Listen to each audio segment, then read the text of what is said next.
Ruli Samad Putra Jatisari, Purholik Jatisari, moga tampil pagelaran Ul Arif Jatisari, Cak Hamid Wonorejo, Cak Mat Pelor Dungga, Samsul Farel, datanya dari Dungga, monggo tampil di pagelaran Cak Hermanto Patoan, Cak Senimo Tigasan Kulon.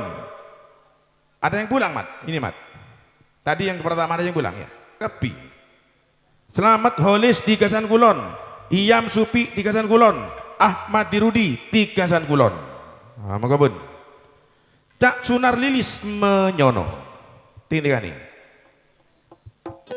Cak Hermanto dalemipun saking patokan, Cak Sanimo, Cak Iyam Supi, Cak Selamat Onis, Ahmad Dirudi, Cak Sunar Lilis dalemipun saking Menyono, Abaning Ram dalemipun Sukapura, Marzuki Putra Pak Ion saking Abun, Bapak Koin Cak Sule Sarip, Bapak Ipang Ajajak Najar Cak Iyaripun Kareng Elor.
Tur semanun, terima kasih Usman Brayit alun-alun daerah tingkat 2 Kabupaten Lumajang udah tampil di pagelaran.